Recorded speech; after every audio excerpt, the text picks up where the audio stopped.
Malaysia menentang Cape Verde minit ke-8 dah bagi bayangan kena bantai sampai coach Peter Skalomowski pun garuk kepala.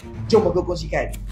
Cape Verde ranking 72 dunia menentang Malaysia pada ranking 131 dunia membuka jaringan seawal minit ke-8. Hasil rembatan koyak jari daripada Sidney Lopez memang meletup guys dia rembat.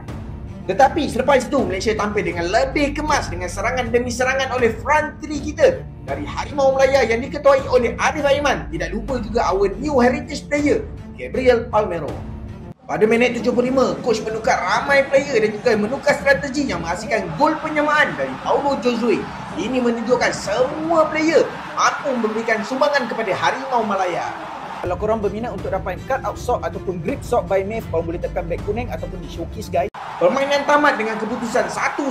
Ini keputusan yang sangat positif buat Malaysia. 10 Jun nanti, John School, Hector Havel dah join squad kebangsaan. Korang rasa berapa skor menentang Vietnam nanti? Cuba komen sikit dan jangan lupa follow guys.